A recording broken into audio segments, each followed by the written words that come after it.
Hallelujah. Hallelujah. Ẹja gbàdúrà orúkọ Jésù. Orúkọ Jésù. Ìwọ Ọlọ́run tó pọ̀ ní pàtàkì agbéga fún oore ọ̀fẹ́ tó fún wa lọ́wọ́lọ́wọ́. Agbéga fún ọwọ́ àánú agbára rẹ lórí ayé wa. Àyàn ológo fún iṣẹ́ rẹ bàbá. Ẹ̀mọ́ Ísírẹ́lì lórúkọ Jésù Olúwa gbọ́ ọpẹ́ wa.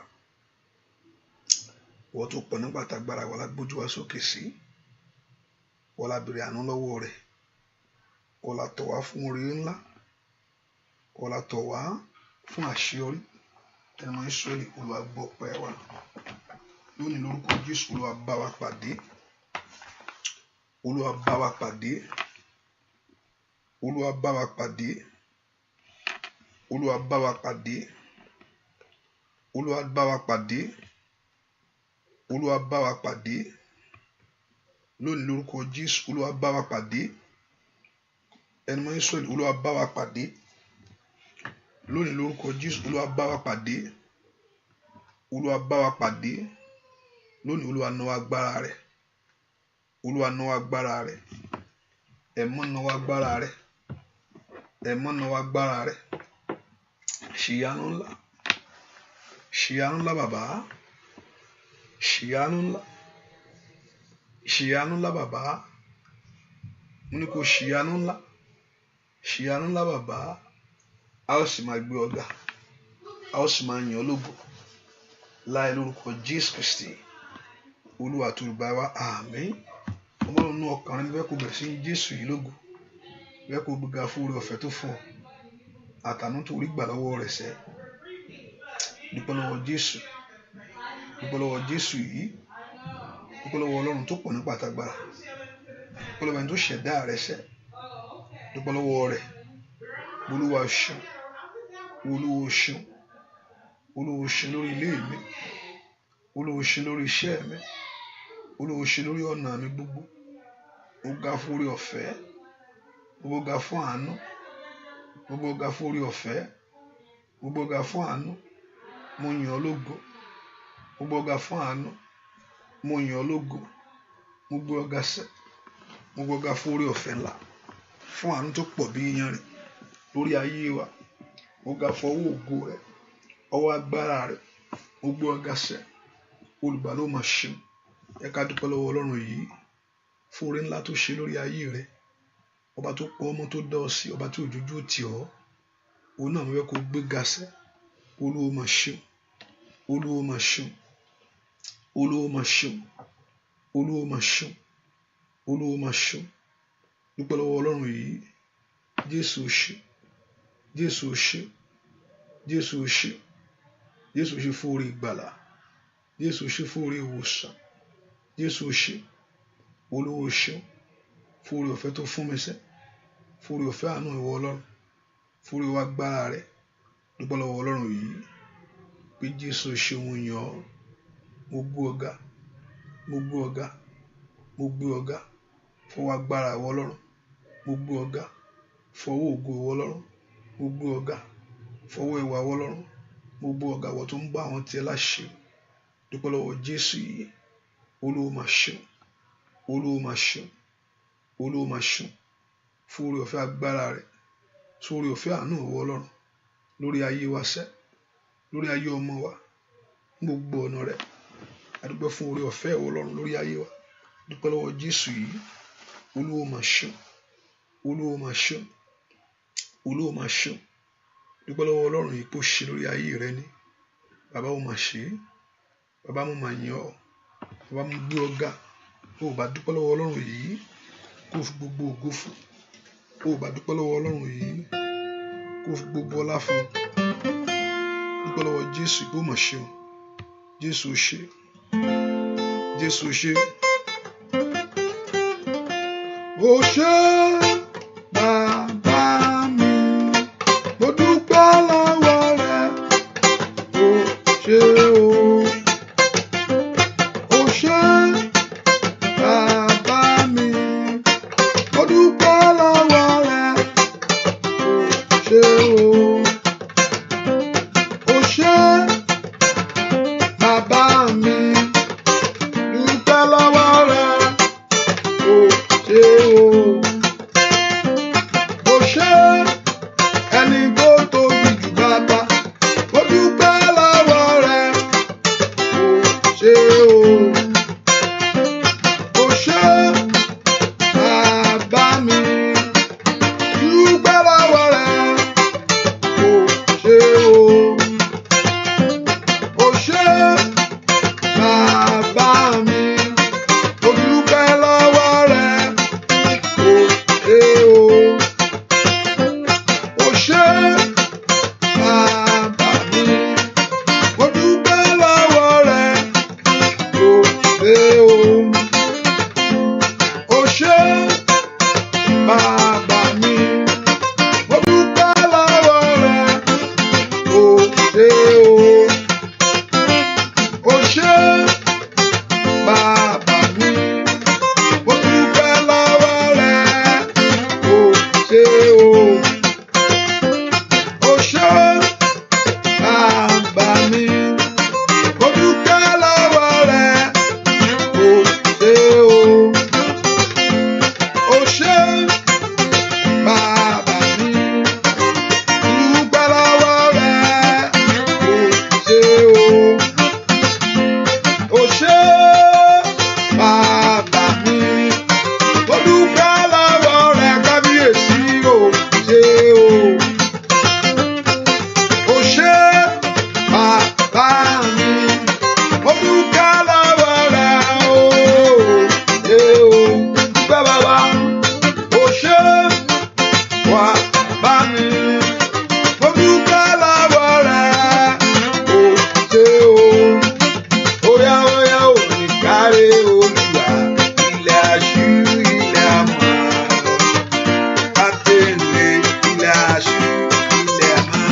Ìbá ní kárí bàbá mi, ilẹ̀ aṣú ilẹ̀ àmọ́. Àtẹ̀lé ilẹ̀ aṣú ilẹ̀ àmọ́. Óyá óyá óyá óyá óyá ilẹ̀ aṣú ilẹ̀ àmọ́. Àtẹ̀lé ilẹ̀ aṣú ilẹ̀ àmọ́. Óyá óyá óyá óyá óyá óyá ilẹ̀ aṣú ilẹ̀ àmọ́. Àtẹ̀lé ilẹ̀ aṣú ilẹ̀ àmọ́. Óyá óyá bàbá ilẹ̀ aṣú ilẹ̀ àmọ́. Àtẹ̀lé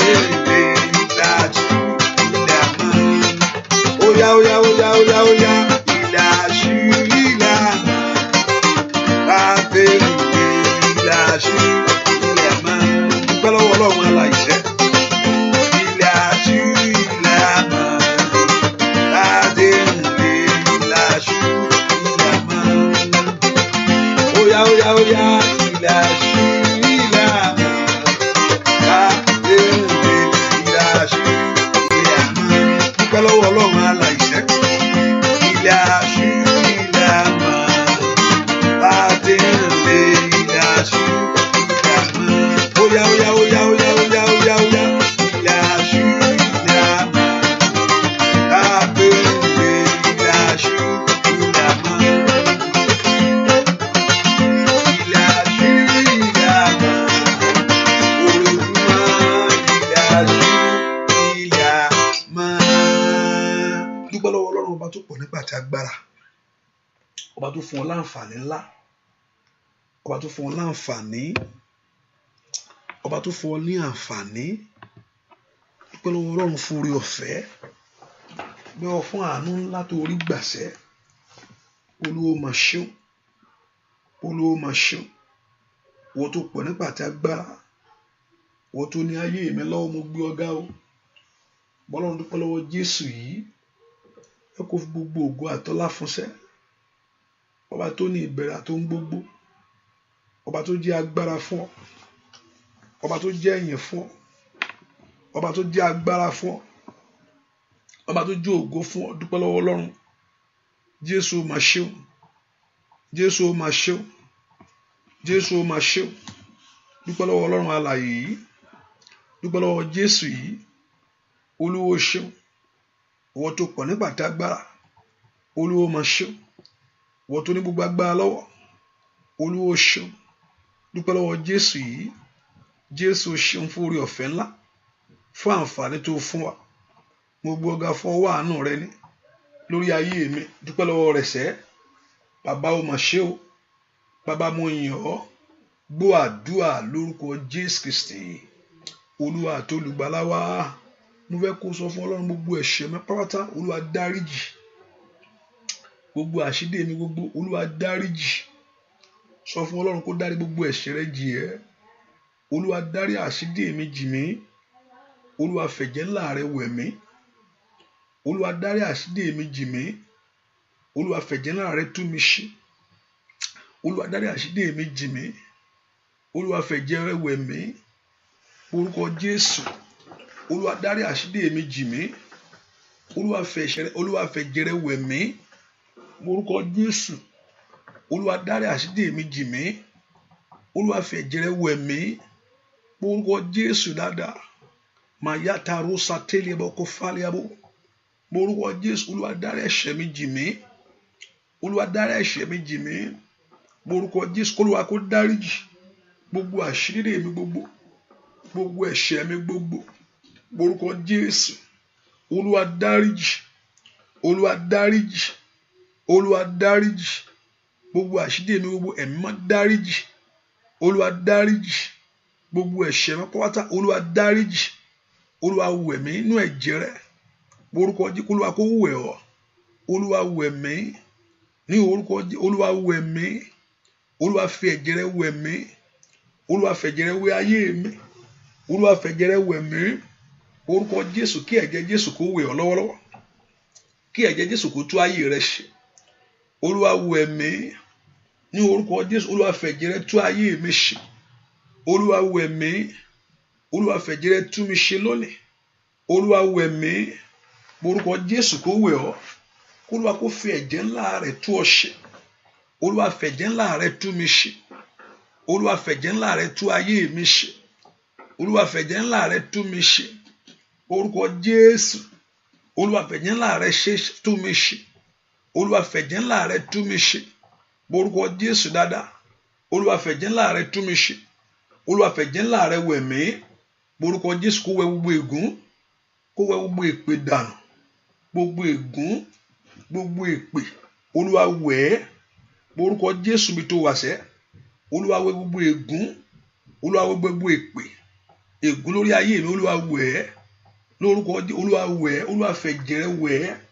Gbogbo àmìkámì nínú ayé mi. Olúwa fẹ̀jẹ̀ rẹ̀ wẹ̀ ẹ́.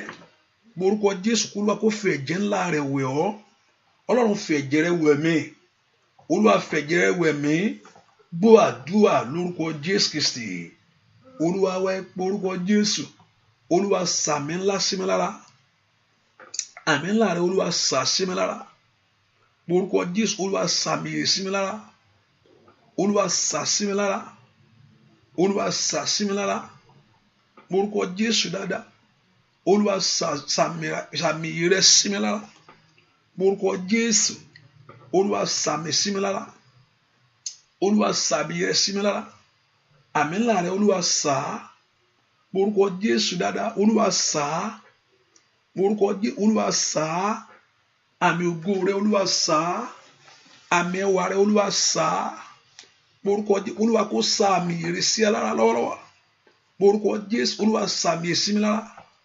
Olúwa sàmì rẹ̀ sí mi lára. Orúkọ Jésù Olúwa sà sí mi lára. Olúwa sà sí mi lára. Orúkọ Jésù dáadáa. Olúwa sàmì rẹ̀ sí mi lára. Oya oya oya oya oya. Rita talibo shoto labako shatayabo. Rita terra de posondo rosariabo. Orúkọ Jésù Olúwa kó sàmì sí ọ lára. Àmì ńlá Olúwa sà sí mi lára. Orúkọ Jésù Olúwa sàmì rẹ̀ sí mi lára. Àmì tí kú rí tó ń sá. Àmì tí àìsàn rí tó ń wọlẹ̀. Ẹ pé orúkọ Jésù Olúwa sàmì rẹ̀ sí mi lára.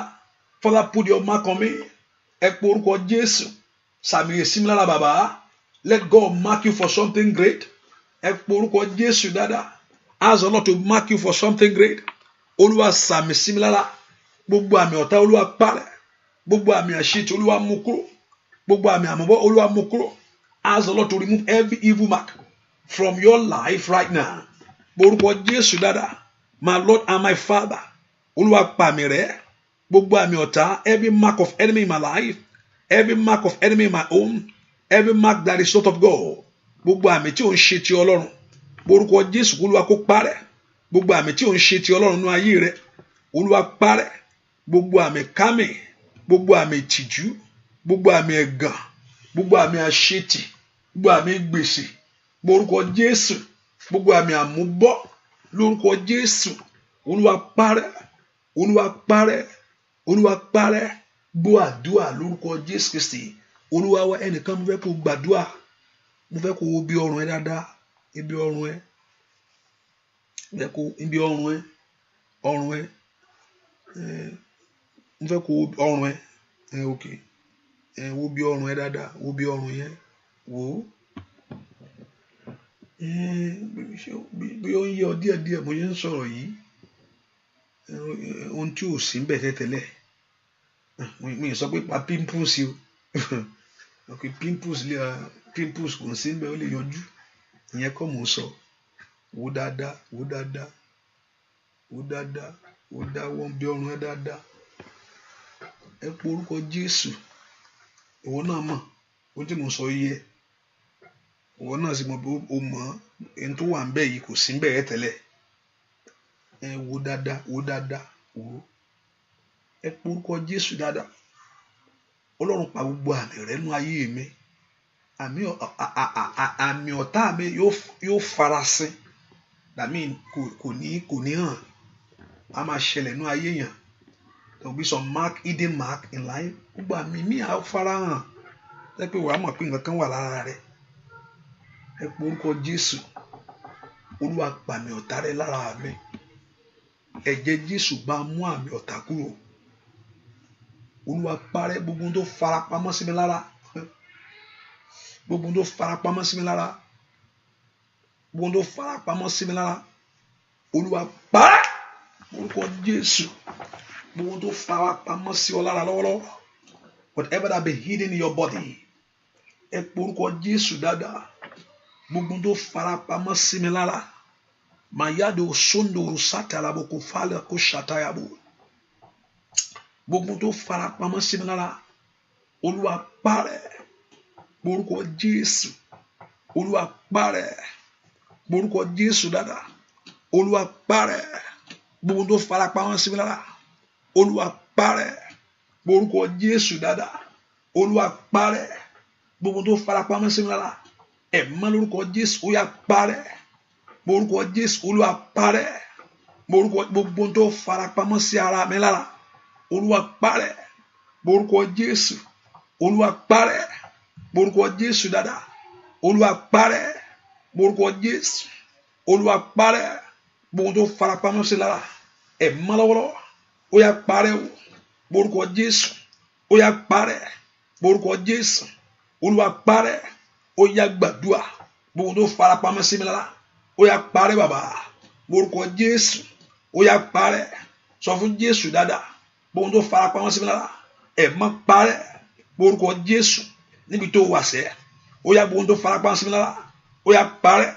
Borúkọ Jésù dáadáa. Ó yá parẹ́. Gbogbo tó farapamọ́ sí ayé mi lára. Ẹ porúkọ Jésù. Olúwa parẹ́.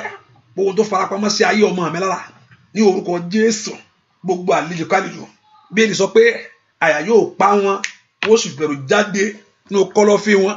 Àyà kó pa àlejò. Ìwọ àlejò àṣetì. Ìwọ àlejò àmúbọ́. Whatever have been hidden in your life, hidden in your body. Orúkọ Jésù. Olúwa parẹ́. Ọmọ Ọlọ́run lanu kó gbàdúrà. Gbogbo tó farapamọ́ sí ayé mi lára.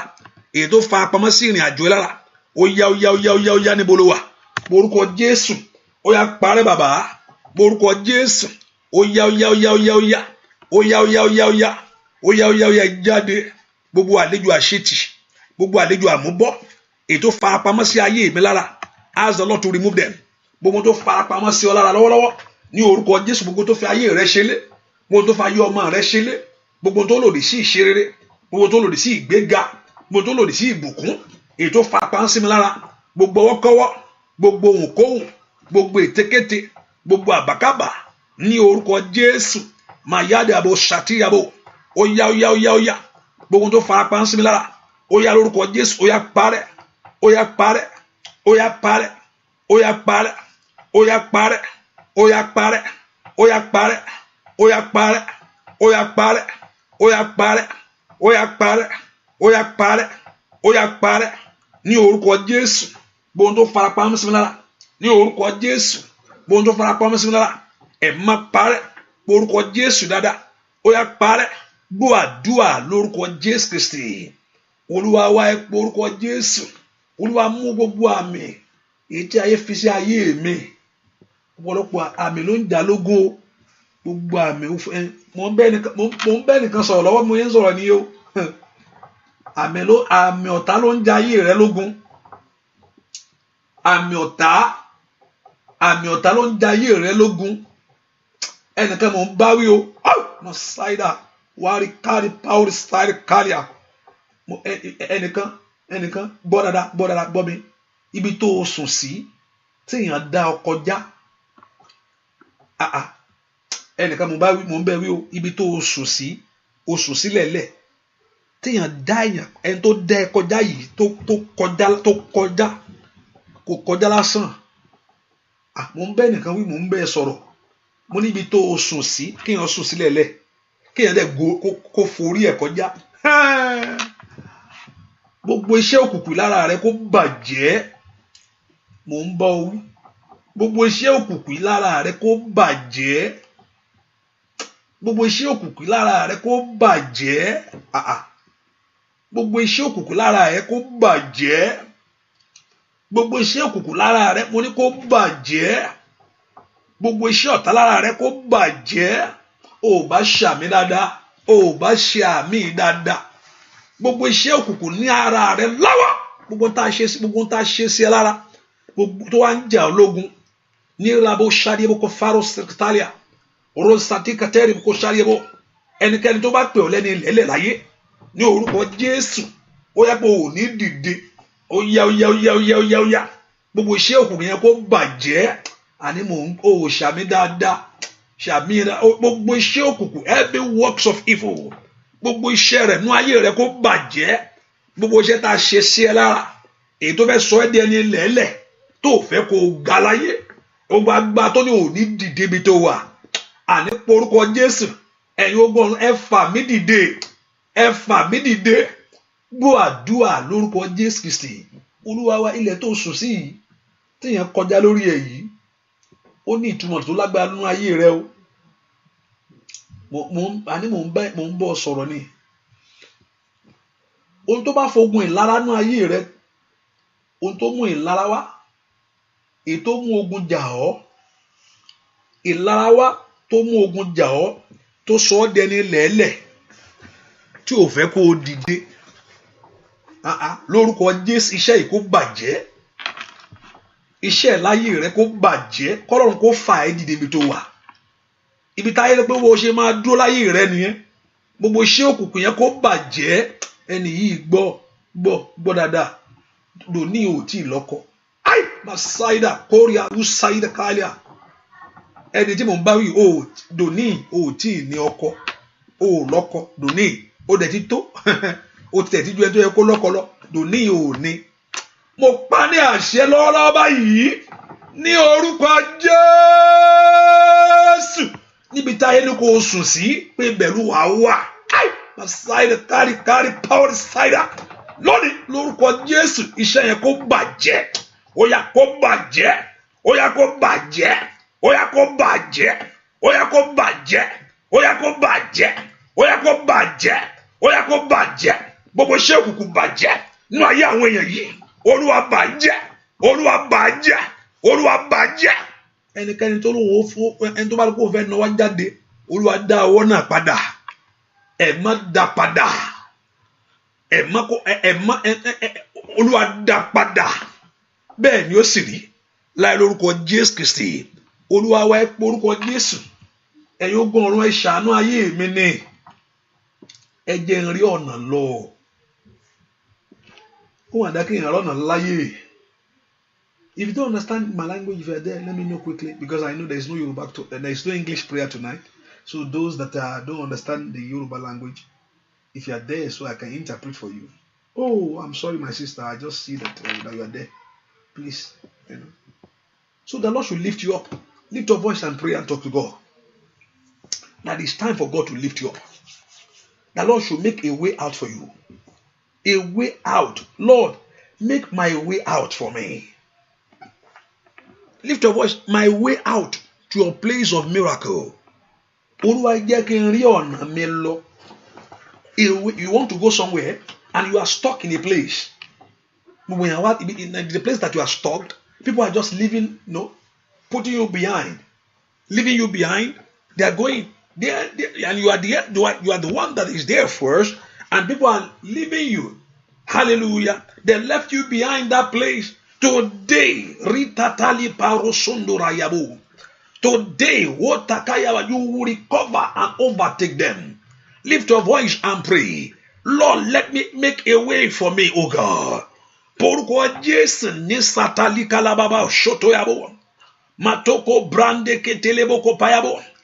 Ripatali ke rabatoko bagabagaba.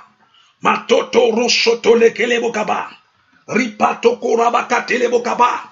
Ripatoko la galeboka payabo. Ripatoli kalaba. Ẹ jẹ́ n rí ọ̀nà lọ. Ẹ porúkọ Jésù. Ẹ jẹ́ n rí ọ̀nà lọ láyé. Ẹ porúkọ Jésù dáadáa. Masoto likafa. Ẹ porúkọ Jésù. Ẹ lànà fún mi. Where life masoto labo. Where friends have left me behind. Porúkọ Jésù. Meshandelabo. Rapato kayabo. Where all your mates have left you behind. Today, let me recover and overtake. Father, make a way for me. Ẹ lànà fún mi. Porúkọ Jésù. Ó yẹ lànà ayé mi sẹ́. And make a way for me. Ẹ̀yin ogun ọ̀run ẹ lànà mi. Nínú ọdún yẹn lànà mi. Nínú ọdún yẹn lànà mi. Ní orúkọ Jésù. Ẹ lànà mi. Ní orúkọ Jésù. Ẹ lànà mi. Ní orúkọ Jésù. Ẹ lànà mi. Gbọ́ àdúrà lórúkọ Jésù Kristi. Olúwa wa ẹnìkan sọ fún Ọlọ́run. Aṣọ yìí mi. Èyí tí ayé mú dání mọ́ mi lọ́wọ́ o. Olúwa gbà fún mi padà. Your cloth of glory. Your cloth of fulfillment. That enemy that is holding it today. Every cloth of fulfillment that enemy is holding in their hand. Kí Ọlọ́run kó gbà. The Lord should take it back for you.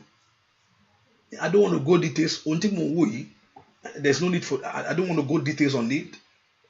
But ohun aṣọ yìí tí ayé mú mọ́wọ́. Pé aṣọ yìí tí ayé mú mọ́wọ́. That means let me just hint you a little bit about this. Aṣọ yìí tí ayé mú sọ́wọ́ kò yẹ pé wọ́n ti ẹ̀ jí fún ara rẹ ló fún, wọ́n jí fún ara rẹ ló fún, ìwọ́n tó sì fún ó béèrè fún ó fún, ẹni ó béèrè fún ara rẹ ló kúkú fún, kò yẹ pé wá gbójí ọwọ́ ọ̀rá ló gbé. That's not there. Ẹni tó bá wò pé aṣọ tí ògo ayé ẹ ló ń fẹ́ fi ṣògo, o nílára ènìyàn tó wù ọ́ pé ológo, tó ibi tán ti ṣẹ́ yìí kọ́lọ́run kó bá, the Lord should destroy this work. Iṣẹ́ yìí kólúwa kó bà iṣẹ́ yìí jẹ́. Mo ní mi fẹ́ lọ details on that, but iṣẹ́ rèé tán ṣe yìí, iṣẹ́ yìí àwọn ẹni ẹ̀sìn tó sì ṣiṣẹ́ yìí olúwa bà iṣẹ́ yìí jẹ́. Ẹ pe orúkọ Jésù. Lord, return my glory back to me. Return my glory back to me. Olúwa dá ògo mi padà fún mi. Orúkọ Jésù. Lord, return my glory back to me. Olúwa dá ògo mi padà fún mi. Olúwa dá ògo mi padà fún mi. Ẹnìkan gbàdúrà, ogun eléni ní kó padà lẹ́yìn ẹ o. Olúwa dá ògo mi, ẹnìkan gbàdúrà, ogun eléni ní kí ọmọ ìyá máa ṣíra wọn, ogun eléni ní kó padà lẹ́yìn ẹ. Ẹnìkan gbàdúrà, ogun eléni ní kó padà lẹ́yìn ẹ. Ogun eléni kí ọmọ ìyá máa ṣíra wọn, kí ọmọ ìyá obìnrin méjì mò ń bá sọ̀rọ̀ yìí, obìnrin méjì ní obìnrin, kí ọmọ ìyá, please don't call me on this, kí ọmọ ìyá kó máa ṣíra wọn, obìnrin méjì rèé. Ẹ pe orúkọ Jésù. Ogun eléni ní ìwọ àdúrà tiẹ̀, ogun eléni ní ohun tá a yàn tì ọ́, olúwa bá mi ṣe, olúwa dá ògo padà. Ẹ pe orúkọ Jésù. Dá padà, dá padà, dá padà, dá padà, dá padà, dá padà, dá padà, dá padà. Ìwọ ló kéré, ìyẹn ló dàgbà. Hai masaida roda ya o ṣàtẹlẹ abo kàfá yabo. Ó yá olúwa ṣe, olúwa ṣe, olúwa ṣe. Gbọ́ àdúrà lórúkọ Jésù Kristi olúwa wá. Mo ní ogun family èmi ò dá sí, kò sí nǹkan kan mi. Hallelujah. Kò sí nǹkan kan mi o. Kò sí bẹ́ẹ̀ ni ẹ ṣe lè tó tí ẹ bá ń ṣe tàbí bàbá mi láéláyé àti mi ń sọ̀rọ̀ ẹ̀ pé mọ́mí ẹ ló ń ṣe ẹ o, dádì ẹ ló ń ṣe ẹ o. Kò sí nǹkan kan mi. Ìwọ ló ń tèmi mẹ́. Ẹ ń dá sí ìrùn bẹ́ẹ̀ yẹn. Tẹ̀bí ìjà ló máa ń fà. Àfi báyìí ti pé kí ni ẹ mọ nǹkan kan o. Ibo tí bá mọ̀ ọ́n gan máa dákẹ́ ṣáà ni. Mọ́mí yín ló ń ṣe yín. Mọ́mí ẹ̀ wá máa sá lọ láyé ni. Màmí ẹ̀ náà ṣì ní kúlẹ̀. So olóma bó ṣe máa ń dùn rẹ ni. Ìyẹn ogun lẹ́nu. But why kọ́ gbàdúrà olúwa bá ń the Lord should give you victory. Mo lè bẹ olúwa ṣẹ́gun. A lè gbàdúrà olúwa ṣẹ́gun. Bàbá mọ́mí rẹ ni, dádì ẹ ní, ẹnìkan ní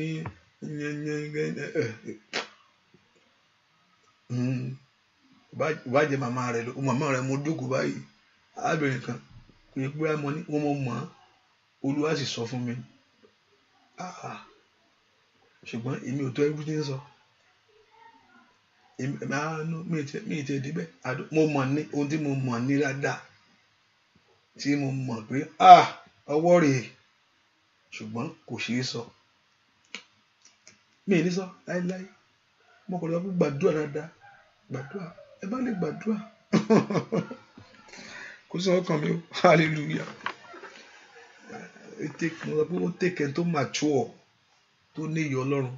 Ta ló máa sọ pé màmá rẹ̀ ló ń ṣe? Tá a sì kí màmá mi ẹ káàárọ̀ láéláé. Tó bá sì fi ibi pàyà yẹn kò tún dá, ó tún ṣẹ̀sọ́ lọ́rùn tó wá kóbi tó máa fi sí. Ẹnìkan sọ pé màmá ẹ ló ń ṣe ẹ, má fún lówó, má fún gbogbo ẹ. No, the assignment is a different thing entirely. The assignment is a different thing. So kò jọra wọn. So you have to use the wisdom of God to do it. You have to carry your assignment as a son, as a daughter to your parent. So because of so that's not right. You need to do your assignment. So we to listen here. So it takes someone that have the grace and the Spirit of God to be able to handle that. So it takes someone with the wisdom of God to be able to know it. And still want to give that person food. And that's what God required of you to do. When you know your enemy right away. That's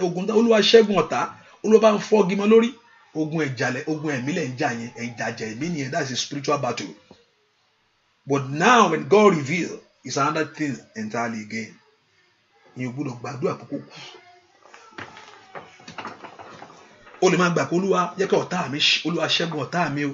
but when God reveals to you, anybody will be beautiful.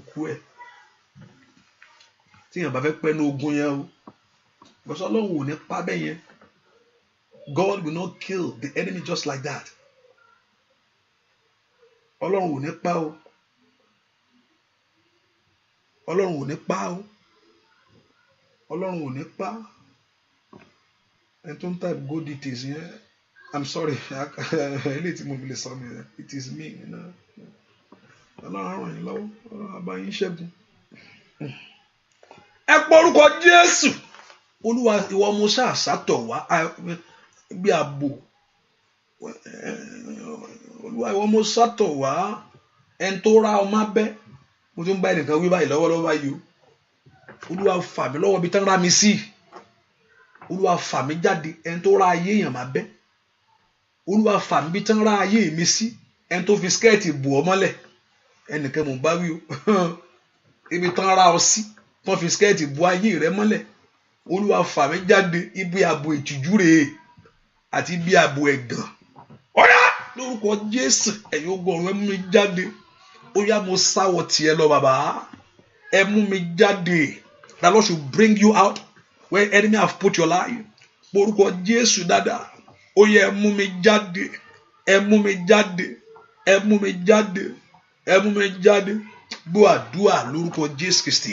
Olúwa wẹ́ porúkọ Jésù. Ẹnikẹ́ni tó fi kámẹ́rà òkùnkùn wo ayé mi Olúwa bá ń fọ́. Wò sọ fún Jésù. Pàṣán tẹ́rẹ́tẹ́ táyé fi ń jẹ mí níyà. Bá ìdóná ó pàṣán tẹ́rẹ́tẹ́ táyé fi ń jẹ mí níyà. Ó yá Olúwa.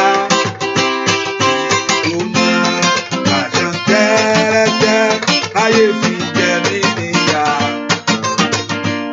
Bàbá oníkòkìjó òná o. Tẹ́rẹ̀tẹ́ ayé fi jẹ mí níyà.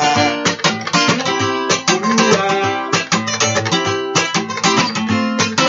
Aṣọ tẹ́rẹ̀tẹ́.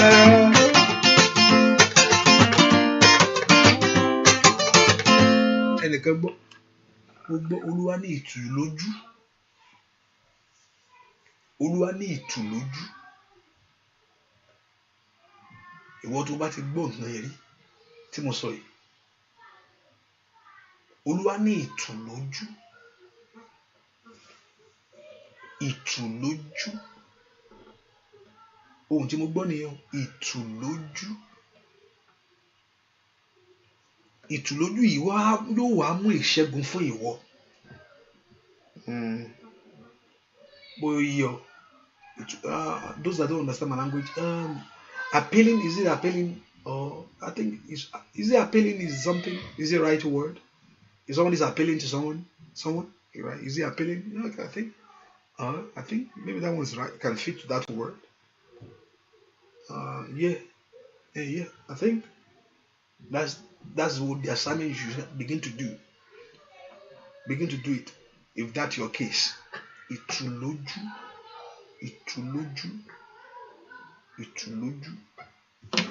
Ìyanu á ṣẹlẹ̀. Àṣán tẹ́rẹ́tẹ́ ayé fi ń jẹ mí níyà. Olúwa ìdóná. Àṣán tẹ́rẹ́tẹ́ ayé fi ń jẹ mí níyà. Olúwa.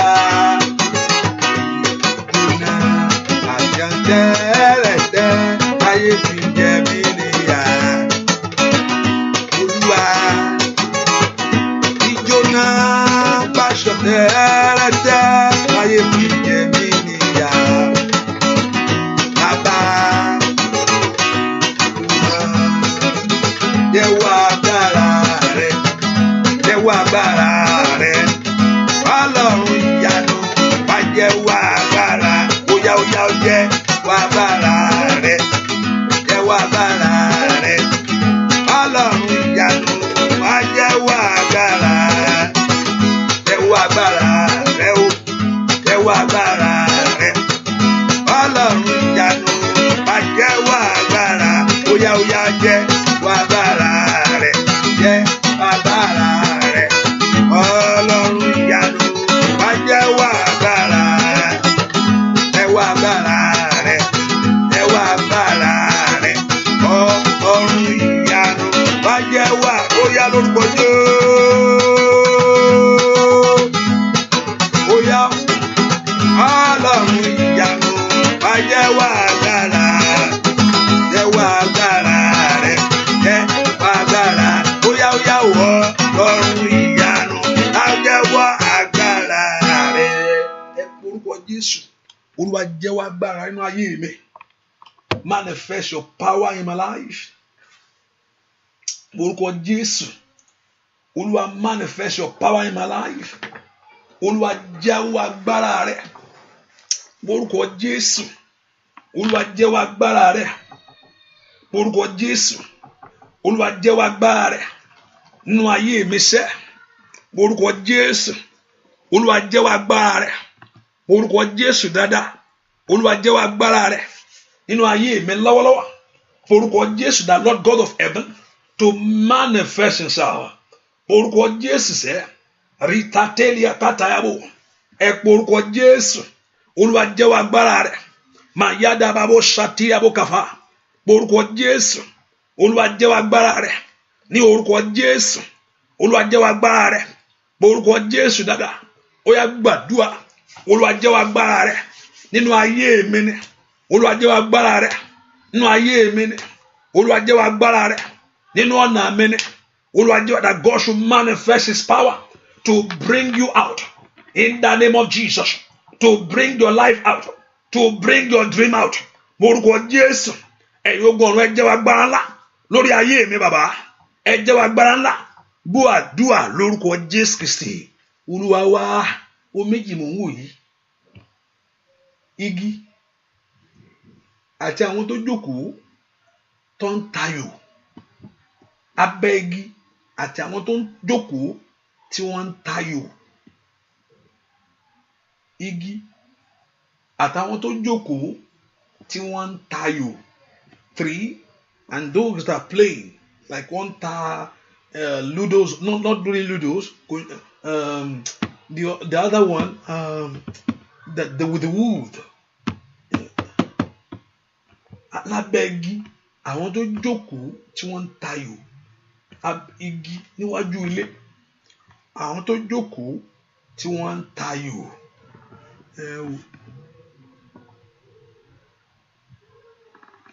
Iṣẹ́ àtẹ̀yìnwá. Ohun tí mo gbọ́ nìyẹn. Iṣẹ́ àtẹ̀yìnwá èyí tó ń fayé mi sẹ́yìn.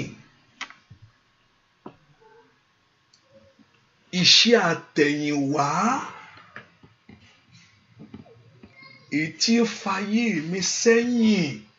Whatever in the past, that very thing that's in the past that is drawing you back. Iṣẹ́ àtẹ̀yìnwá èyí tí ń fayé mi sẹ́yìn. Olúwa gbà mí. Orúkọ Jésù. Olúwa draft, yeah, God bless you, yeah. Iṣẹ́ àtẹ̀yìnwá èyí tí ń fayé mi sẹ́yìn. Iṣẹ́ àtẹ̀yìnwá èyí tí ń fayé mi sẹ́yìn. With everything that's in your past that is drawing your life back, that is drawing your dream back. Iṣẹ́ àtẹ̀yìnwá èyí tí ń fayé mi sẹ́yìn. Wọ́n ṣáìdá orúkọ Jésù dáadáa. Whatever that is drawing you back in life. Ó yá Ọlọ́run bàjẹ́. Ó yá mú mi bọ́ lọ́wọ́ ogun ènìyàn. ẹ mú mi bọ́ lọ́wọ́ iṣẹ́ àtẹ̀yìnwá èyí tí ń fa ayé mi sẹ́yìn gbogbo erékeré ìyàwó ṣàtàyàbó kàfà ràtàyàbó kàfà yàbó tí àtẹ̀yìnwá èyí tí ń fa ayé mi sẹ́yìn olúwa mú kúrò gbọ́ àdúrà lórúkọ Jésù Kristi olúwa wa Ọmọlọ́lá Ọmọlọ́lá.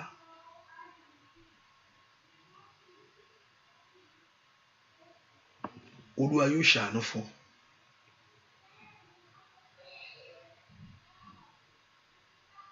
Olúwa yóò ṣàánú fún.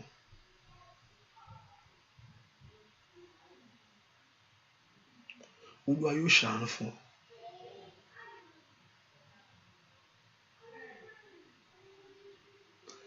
Orúkọ Jésù àwọn orúkọ tí mo ti gbọ́ bí orúkọ méjì yàtọ̀ sí yẹn jẹ́ kí n filẹ̀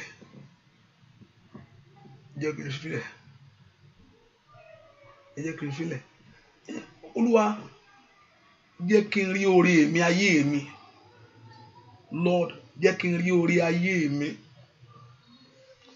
Olúwa jẹ́ kí n rí oore that you see the blessing of your life Olúwa jẹ́ kí n rí oore ayé mi orúkọ Jésù nínú ọdún yìí let me see it Olúwa jẹ́ kí n rí oore ayé mi Olúwa jẹ́ kí n rí oore ayé mi that very blessing of your life the very blessing of your life Olúwa jẹ́ kí n rí Olúwa jẹ́ kí n rí oore ayé mi jẹ́ n rí Olúwa jẹ́ kí n rí oore ayé mi jẹ́ n rí ní ọdún yìí ẹ porúkọ kí ogun ọ̀run kó múlẹ̀ ẹ lọ́wọ́ kí ogun ọ̀run kó múlẹ̀ ẹ lọ́wọ́ kí ogun ọ̀run kó múlẹ̀ ẹ lọ́wọ́ kí ogun ọ̀run kó múlẹ̀ ẹ lọ́wọ́ kí ogun ọ̀run kó múlẹ̀ ẹ lọ́wọ́ gbọ́ àdúrà lórúkọ Jésù Kristi Olúwa wa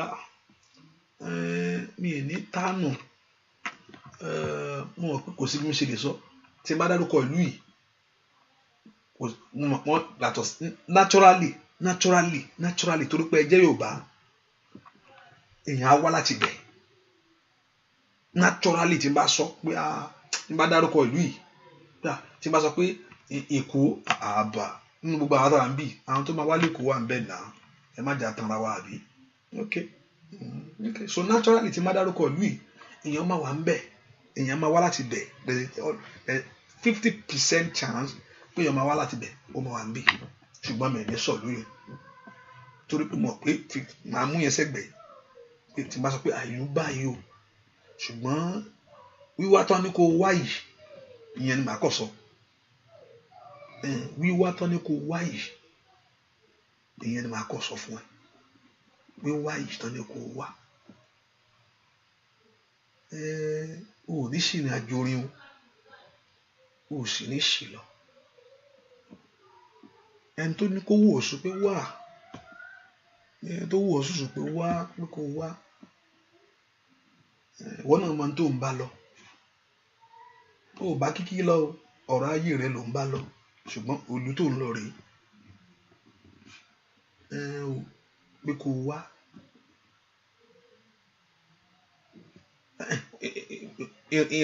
ìrìn àjò lẹ máa rìn lọ síbi eléyìí ẹ máa rìn àjò lọ sílùú yẹn ẹ jọ lọ sílùú yẹn ẹni tó sì sọ fún ọ náà bíi tiẹ̀ náà ló ṣe rí ìwọ náà máa mú díẹ̀díẹ̀ bẹ́ẹ̀ yẹn o bí èèyàn tiẹ̀ ẹni tó sọ̀rọ̀ yìí fún ọ bíi tiẹ̀ náà ló ṣe rí àpé bí wọ́n náà bó ṣe jẹ́ bí wọ́n náà ṣe dúró lẹ́ni ẹ̀ náà ṣe dúró so kó máa mú díẹ̀díẹ̀ bẹ́ẹ̀ yẹn o ok àlòdì sí ń pinnu láti lọ nínú ọdún yìí náà ló ti fi rò sí bàbá nínú ọdún yìí ló ti rò ó pé ok màá wá o ò ní ṣìrìn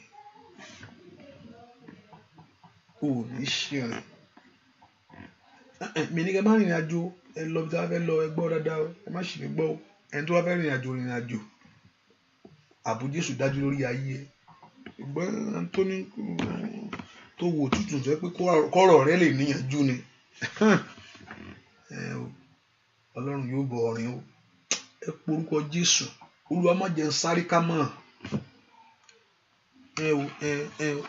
Olúwa má jẹ́ sáré ká mọ́, ogun alẹ́ ni ká. Olúwa má jẹ́ sáré ká mọ́. That Lord should put an end. I'm very sorry, my sister. That Lord should put an end. Ṣó máa wò mí níran bí? Ṣó máa dákẹ́ ní bàbá? Ṣó máa wò mí níran bí? Ṣó máa dákẹ́ ní bàbá? Ṣó máa wò mí níran bí? Ṣó máa dákẹ́ ní bàbá? Ṣó máa wò mí níran bí o? Ṣó máa dákẹ́ ní bàbá? Ṣó máa wò mí níran bí o? Ogun ayé ń lé kíkà, ọ̀tá ń wúra rẹ̀ sókè. Wọ́n ní ó kú bí ó gbé gbà. Ìlú Olúwa ràn mí lọ́wọ́ o, gbẹ́jọ́ mi ò kí lè jàre. Olúwa wá kó mi yọ, ó yá ó máa wò mí níran bí. Ó máa dákẹ́ ní bàbá. Ó máa wò mí níran bí nìgbọ́. Ó máa dákẹ́, ó yá. Ó máa wò mí níran bí. Ó máa dákẹ́ ní bàbá. Ó máa wò mí níran bí. Ó máa dákẹ́, ó yá bàbá mi mọ́. Ó máa wò mí níran bí. Ó máa dákẹ́ ní bàbá. Ó máa wò mí níran bí. Ó máa dákẹ́ ní bàbá. Ó máa wò mí níran bí. Ó máa dákẹ́ ní bàbá. Ó máa wò mí níran bí. Ó máa dákẹ́ ní bàbá. Ó máa wò mí níran bí. Ó yá o. Ó máa wò mí níran bí. Ó yá. Lórúkọ Jésù. Ó máa wò mí níran bí o. Ó máa dákẹ́ ní bàbá. Ó máa wò mí níran bí. Ó wà dákẹ́. Ó yá. Ogun ayé ń lé kíkà, ọ̀tá ń wúra rẹ̀ sókè. Wọ́n ló kú bí ó gbé gbà. Ìdè Olúwa ràn mí lọ́wọ́ o, gbẹ́jọ́ mi ò kí lè jàre. Olúwa wá kó mi yọ. Ó máa wò mí níran bí. Ó máa dákẹ́ ní bàbá. Ó wà wò mí níran bí. Ó wà dákẹ́ ní bàbá. Ó máa wò mí níran bí. Dákẹ́ ní bàbá. Ó wà wò mí níran bí. Ó wà dákẹ́ ní bàbá. Ó wà wò mí níran bí. Ó wà dákẹ́ ní bàbá. Ó wà wò mí níran bí. Ó wà dákẹ́ ní bàbá. Ó wà wò mí níran bí. Ó wà dákẹ́ ní bàbá. Ó wà wò mí níran bí. Ó wà dákẹ́ ní bàbá. Ogun ayé ń lé kíkà, ọ̀tá ń wúra rẹ̀ sókè. Wọ́n ló kú bí ó gbé gbà. Ìlú Olúwa ràn mí lọ́wọ́ o, gbẹ́jọ́ mi ò kí lè jàre. Olúwa wá kó mi yọ. Ẹ kú orúkọ Jésù. Olúwa gbẹ́jọ́ mi rò, jẹ́ n lè jàre. Ẹnìkan wò dáadáa. Mi ní sọ kó mọ̀ ṣe kínní. I will not say you should not do this. It's okay. But mi mọ àjọmú aṣọ. Mi ní kó mọ̀ ṣe o. Àjọmú aṣọ láàrin ọ̀rẹ́. Aṣọ ẹbí mọ̀ pé èèyàn máa ń ṣe patí, wọ́n máa ń fún láti ìyẹn kọ́ mọ̀ sọ o. Mi ní kó mọ̀ ṣe àjọmú aṣọ. Do it. It's okay. I'm not condemning it. Do whatever you want to do. But ohun tó ń bẹ wájú tí ìwọ àti ọ̀rẹ́ fẹ́ jọ mú lọ́jọ́ kan náà ni kó wò dáadáa. Mo ti là. Now I've put a little things on it. I mean, maybe we love to dress together, and there's a plan. If people are doing party, they are doing all that, you can, it's okay. I'm not condemning, but ọjọ́ yẹn gan mò ń wò yìí. Méjèèjì àti àjọwọ̀ ọjọ́ kan náà ìyẹn ló kọ̀ láti kí ìsára sí. Ìyẹn kò láti kí ìsára sí. That's what I'm saying. Lọ́jọ́ kan náà ìyẹn ni kò kọ̀ kí ìsára sí. Ẹ ká porúkọ Jésù bá kò yọ. Porúkọ Jésù dáadáa. I mean, you can take any clothes. People bringing clothes, don't condemn them. Celebrate with them. Celebrate with people. Celebrate with people. I'm not saying that you should not celebrate, so you should not buy clothes. One can marry show more. One can marry show. Me no go more. Hallelujah. So clear. Let me clear that for you. Ìyẹn kọ́ mò ń sọ. Ìyẹn kọ́ mò ń sọ. Ìyẹn kọ́ mò ń sọ. But Ọlọ́run kò ṣe ọ lójú ẹ̀gán fún ara rẹ. I pray that Lord Almighty should open your eyes. Ojú wàá fi mọ̀ rí. Aṣọ yẹn lọ gbé ọwọ́ lé. Kí Olúwa bá mi sọ̀rọ̀ lórí aṣọ yìí. And kò dẹ̀ mọ́kàn ẹ kúrò pé ẹ̀yin ogún ọ̀run ẹ fi hàn mí. Lọ mú ọwọ́ lé aṣọ yẹn pé Ọlọ́run ṣí mi lójú kó sì ṣe ọ lójú. At least ìyẹn á bẹ́tà dáadáa ju gan tẹ́mi sọ yóò wá yí ọ dáadáa. Ǹjọ́ yẹn ǹjọ́ tó bá ṣe ìjọ́ tó bá ṣe ohun àmì afárahàn àmì ńlá afárahàn there will be a sign, a great sign that you will know. Ohun tó connect máa aṣọ yẹn á ṣẹlẹ̀ lábẹ́rẹ́ dé. Ohun tó connect máa aṣọ yẹn yóò ṣẹlẹ̀. Ohun tó connect tó mú wọ́n ní tí mo sọ yìí àwa ohun tó connect wà á rí. Bẹ́ẹ̀ ni mo gbàdúrà lórúkọ Jésù ohun tó lówó afá ká ṣe ni ká ṣe àní ṣìṣe. You will not take a wrong step in life. Ayé ò ní dúdè wá níbi ọ̀nà ogun ológun ò sí ní di tiwa ṣàmì dáadáa. Mo ní ogun ológun ò ní di tiẹ̀. You will not carry someone else's battle. Ogun ológun ò ní di tiẹ̀. Ogun ológun ò ní jẹ́ tiẹ̀. Ata ayé ẹni sógun lórúkọ Jésù kò ní ta ayé rẹ̀. Òun rèé o. Ata ayé ẹni sógun kò ní ta ọ́. Ata ayé ẹni sógun kò ní ta ọ́. Bẹ́ẹ̀ ni ó sì rí. Jésù Olúwa wa ẹ kú orúkọ Jésù. Ọlọ́run jọ̀ọ́ jẹ́ kó oúnjẹ ayọ̀ mi jiná. It's time. Jẹ́ oúnjẹ àṣeyọrí mi jiná fún mi jẹ látòní lọ. Bẹ́ẹ̀ kó porúkọ Jésù. Olúwa jọ̀ọ́ jẹ́ kí oúnjẹ ayọ̀ mi jiná fún mi jẹ látòní lọ. Porúkọ Jésù dáadáa. Olúwa jọ̀ọ́ jẹ́ kí oúnjẹ ayọ̀ mi jiná fún mi. It's time for you to begin to enjoy the food. It's time for God to set your table. Ó yá oúnjẹ ayọ̀ mi jiná fún mi jẹ. It's time for you, God, to set my table. Ẹ porúkọ Jésù. It's time, oh God, to set my table. Your table. Porúkọ Jésù. Àkókò ti tó bàbá. Oúnjẹ ayọ̀ mi kó jiná fún mi ní ọdún yìí o. Porúkọ Jésù yẹn dá. Oúnjẹ ayọ̀ mi kó jiná fún mi. Porúkọ Jésù. Oúnjẹ ayọ̀ mi kó jiná fún mi. Porúkọ Jésù. Oúnjẹ ayọ̀ mi kó jiná fún mi. Gbàdúrà dáadáa. Oúnjẹ ayọ̀ mi kó jiná fún mi. Oúnjẹ ayọ̀ mi kó jiná fún mi. Porúkọ Jésù dáadáa. Oúnjẹ ayọ̀ mi kó jiná fún mi. Gbọ́ àdúrà lórúkọ Jésù Kristi Olúwa wa. Ẹ má ṣì mí gbọ́. Kò ń ṣe aṣọ yẹn gan ni. Ohun tí aṣọ yẹn fẹ́ mú wá ni mò ń sọ. Ìbáṣọ yẹn ti wà nílé already. Ìyẹn kọ́. Ohun tó fẹ́ mú wá ni mò ń sọ. Lórúkọ Jésù oúnjẹ ayọ̀ rẹ kó jiná fún ọ.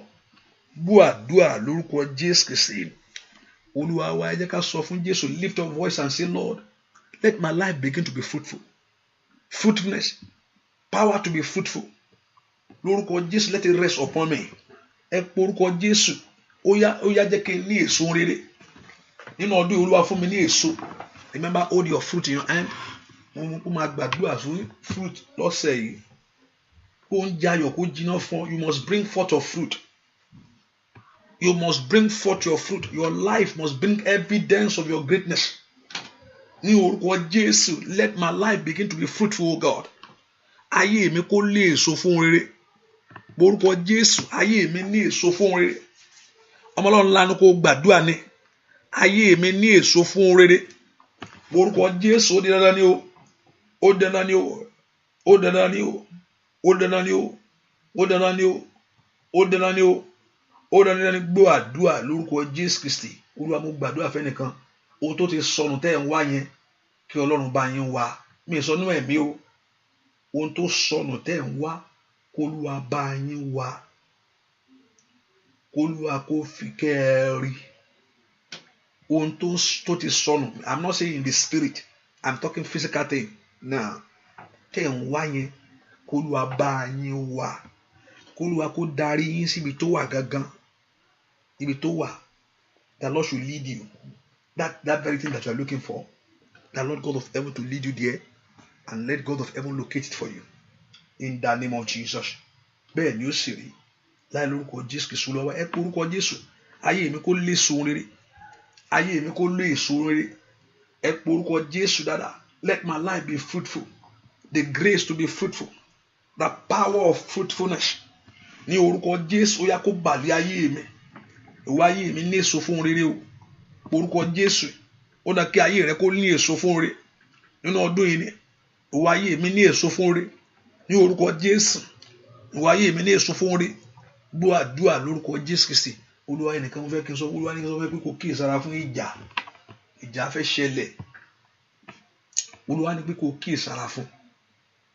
Tó máa ju bí tó lérò yẹn lọ. Ẹnìkan gbọ́, Olúwa ní kí n sọ pé kó kíyèsára. Let me use that word for everyone generally. Kíyèsára fún ìjà. Be careful for fight. Run away from fight. Ìjà.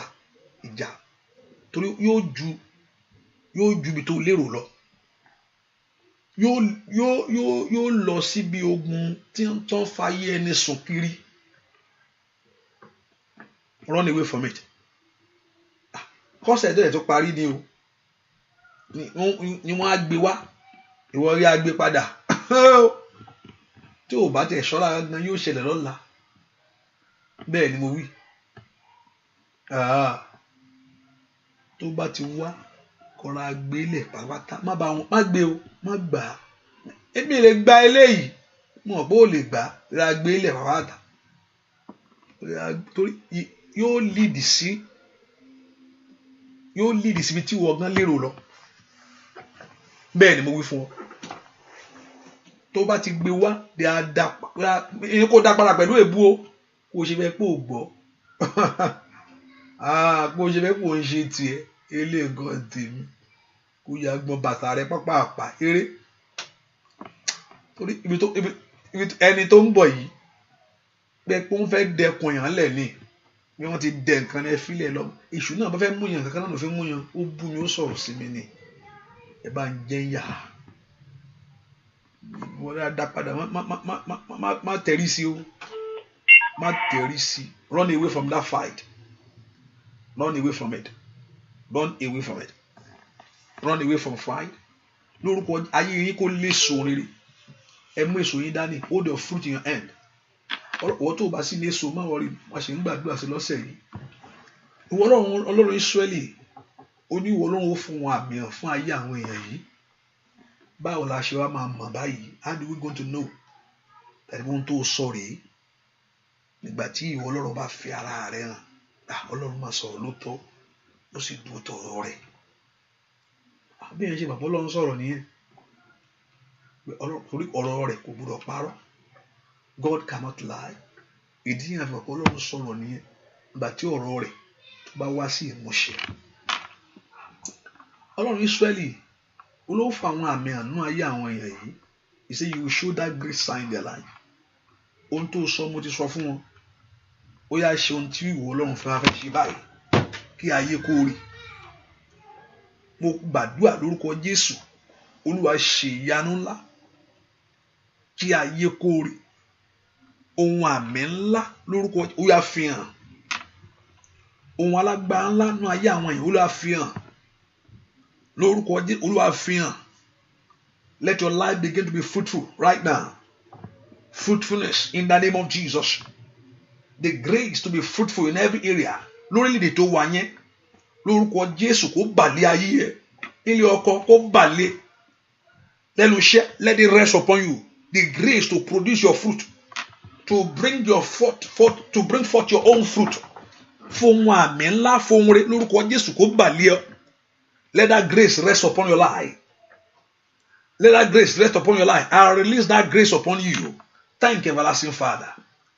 Mo sọ̀rọ̀ àṣẹ sínú gbogbo ayé yín lórúkọ Jésù. Ó yá ayé yín kó léso fún rere. ojú ò ní tì yín, ire yín ò ní bọ́ sọnù, ire yín ò ní sálọ. Àánú Ọlọ́run lórúkọ Jésù kó dájú lórí ayé yín. Ọwọ́ agbára kó kàn yín, kẹ́ ẹ ráàánú lágbà. Bẹ́ẹ̀ ni ó sì rí. Jésù Kristi Olúwa wa. Ó yá na ìbéèrè síwájú Ọlọ́run. Lift up your request before the Lord. Sọ fún Ọlọ́run, ìbéèrè mi rèé nínú àdúrà yìí. This is my request. Lord, do it for me. Let the atmosphere around me respond to this for me. Ohun tó ń bẹ láyìíká mi kó dáhùn fún eléyìí. Ohun tó ń bẹ láyìíká mi kó dáhùn fún eré mi. I command whatever around you to bring forth the blessing for you. Bẹ́ẹ̀ ni ó sì rí. Láì lórúkọ Jésù Kristi Olúwa wa. Àmín, àmín, àmín lórúkọ Jésù. Mo gbàdúrà ọwọ́ agbára kó kàn yín, kẹ́ ẹ ráàánú gbà. Ọwọ́ agbára kó kàn yín, kẹ́ ẹ ráàánú gbà. Ọwọ́ agbára kó kàn yín, kẹ́ ẹ rí ohun ògo gbà. Bẹ́ẹ̀ ni ó sì rí o. Láì lórúkọ Jésù Kristi Olúwa wa. Wọ́n á gbàdúrà kó Ọlọ́run ọ̀run kó ṣí yín lójú o. Kó Olúwa kó ṣí yín lójú ẹ̀mí. Ojú ẹ̀mí kó ṣí. Etí ẹ̀mí kó ṣí. Ojú ẹ̀mí kó ṣí. Etí ẹ̀mí kó ṣí. Ní orúkọ Jésù, ojú ẹ̀mí kó ṣí. Etí ẹ̀mí kó ṣí. Only you will hear a voice behind you. This is the way.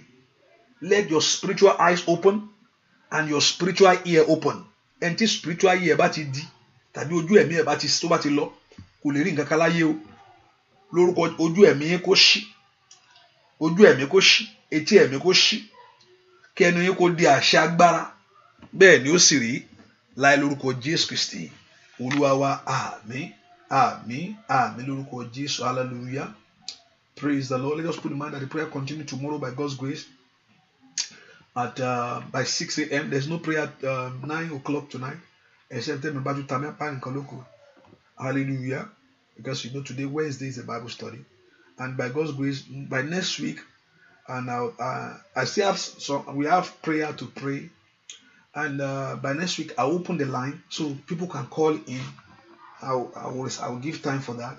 So we call in, I'll do the prayer of agreement with you. I say next week, I will do the prayer of agreement with you. We agree together upon your request that, oh, this is my request. And we agree together and we will pray.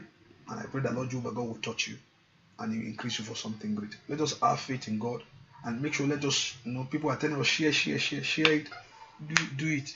Hallelujah. I believe something coming from your heart. So share it, and it's a good thing to take a side of responsibility, or to be a part of a thing. And I pray that Jehovah God will bless you. And also I told us I'm going to have a prayer for those that have been doing the work, and also they are still believing God for something great. And I pray that Lord will give to you in the name of Jesus. So if we are eating the fruit, yeah, you are eating the fruit. Why? You are eating it. I say eat it. I say eat the fruit. You are eating the fruit. Eat it. You're that German form. Eat the fruit. Oh, don't throw it away. Eat the fruit. Eat the fruit. Eat it. As you eat it, a German only. You do me at a jar. You move jáde. Gbogbo ata yóò jáde. Lórúkọ Jésù. Bẹ́ẹ̀ ni ó sì rí. Láì lórúkọ Jésù Kristi Olúwa wa. Àmín. Oore ọ̀fẹ́ Jésù wa fẹ́ mọ̀ t'Ọlọ́run. Àdúrà rẹ ti gbà. Olúwa kó ṣe ẹ́ lóore ńlá. Olúwa kó ṣàánú fún ohun tó ń bẹ wájú ẹ lórúkọ Jésù. Olúwa kó kọjá lọ síbẹ̀. Kó ṣe fún ọ. Bẹ́ẹ̀ ni ó sì rí. Láì lórúkọ Jésù Olúwa wa. Àmín, àmín, àmín, àmín. See you by God's grace, and also make sure you turn your notification on. Make sure so at any time. God bless you. Bye bye.